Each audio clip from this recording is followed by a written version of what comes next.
Bonjour les amis, j'espère que vous allez bien.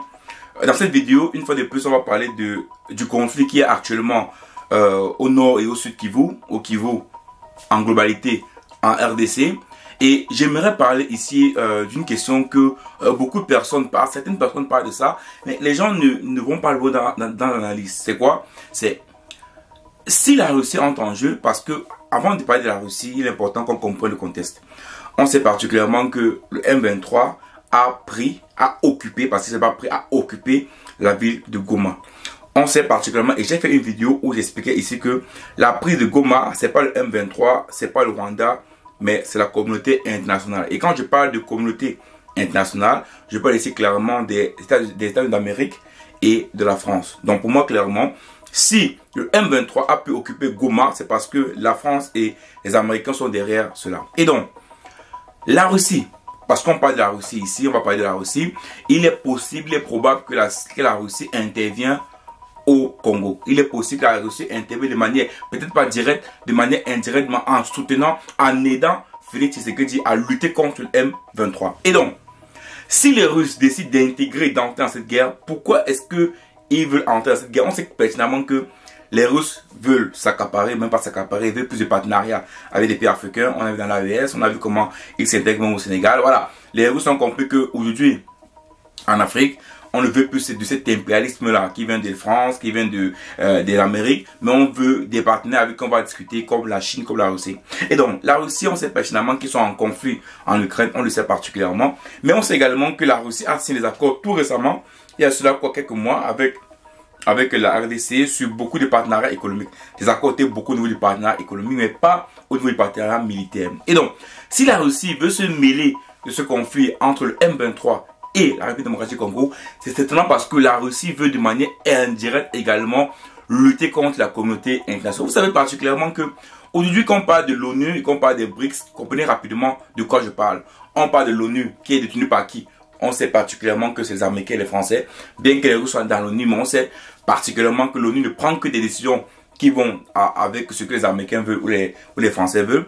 Et d'un autre côté, on a les BRICS, où il y a quoi? On a le Brésil, on a la Chine, on a la Russie, on a l'Afrique du Sud. L'Afrique du Sud a pris part pour qui?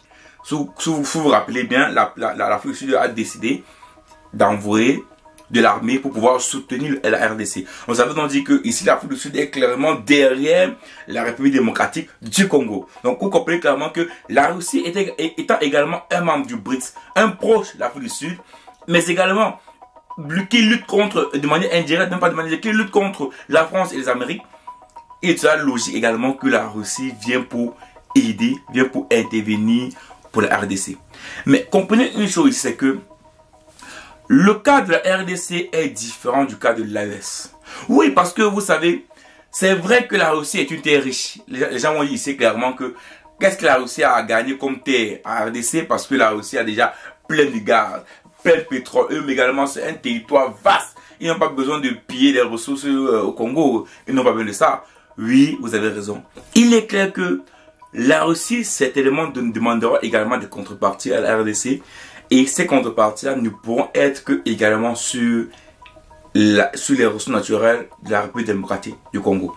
Et on sait particulièrement que les ressources en République démocratique du Congo sont très très importantes pour la production, c'est tantôt du cobalt, coltan, pour la production de nos téléphones portables, ordinateurs et tout ça. Donc ça veut dire, ici clairement, si la Russie décide d'intervenir au Congo et d'aller derrière le Congo, attention, il risque d'avoir un grand conflit à RDC parce que les pays qui profitent des ressources naturelles de la République démocratique du Congo ne vont jamais jamais accepter que la Russie intervienne et qu'il y a une possible stabilité au Congo. Si la Russie décide d'intervenir en République démocratique du Congo, bien sûr pas intervenir directement, soit en passant par ses milices, soit en passant en envoyant des armes en République démocratique du Congo aux soldats congolais pour lutter contre le M23, là clairement on aura un conflit sanglant en République démocratique du Congo.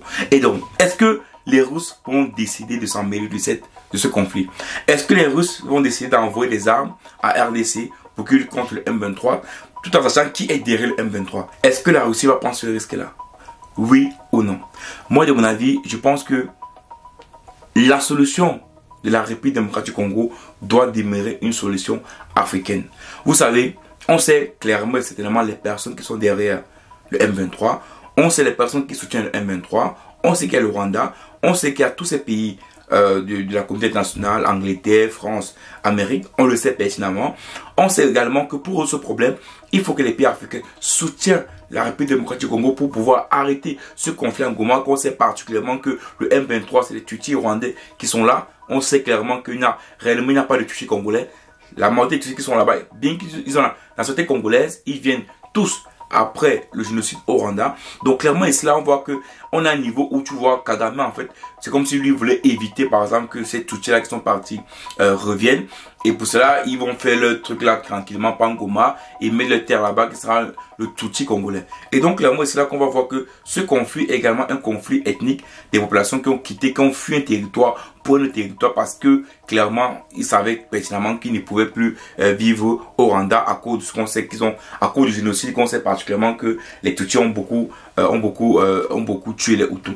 Donc ici clairement, la Russie va rester observateur. À mon avis, je pense que la Russie va rester observateur, voir comment les pays africains vont se mettre ensemble, ils vont coaliser dans certains cas, comme par exemple comme la RDC a entrefait avec le Burundi, comme également peut-être l'Afrique du Sud également va intervenir. Comment est-ce qu'ils vont faire pour qu'on puisse trouver un processus? Parce que quand je comprends qu'on parle de pourparler, quel pourparler? Clairement là, on voit une milice, on voit un groupe rebelle qui essaie de prendre un territoire. Dans ce cas de figure, il n'y a pas de pourparler. Il n'y a pas de pourparler. Ça veut dire clairement qu'on accepte que les rebelles de nos territoires prennent un territoire, un État, ou c'est pas une vie d'un État souverain. Donc ça clairement, il n'y a même pas de demi-mesure. Soit la communauté internationale soutient le RDC et fait quitter automatiquement le M23 et l'ensemble des rebelles du Kivu de la RDC, ou tout simplement, ils se mettent derrière, ils acceptent que ces milices, ces rebelles prennent ces territoires, tout en sachant qu'il y a des ressources minéraires, des ressources naturelles, des minéraux là-bas qui vont profiter. D'ailleurs, le Rwanda profite déjà de ces ressources naturelles.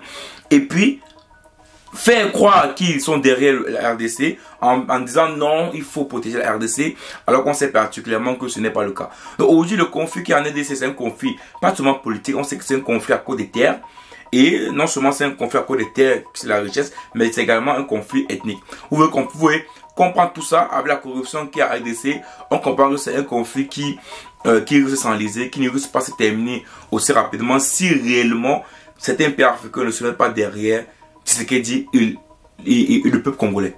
Aujourd'hui, on appelle ça, c'est pas la Russie qui viendra arrêter ce conflit, mais c'est une volonté africaine, une volonté des pays africains qui veut éviter que des rebelles, que des personnes viennent occuper un territoire qui ne les appartient pas. Ça appartient au peuple congolais. Donc moi dans cette vidéo, je vais dire clairement c'est là que je ne pense pas que la Russie va aider le Congo. En tout cas de mon avis, je ne pense pas que la Russie va aider le Congo. Même si le font, ça sera peut-être très léger à mon avis. Ce ne serait pas une aide vraiment accidentelle, une aide vraiment forte. Je pense qu'ils le feront peut-être pas vraiment fort parce que ça particulièrement que ce qui se passe actuellement au Congo, ça fait 30 ans.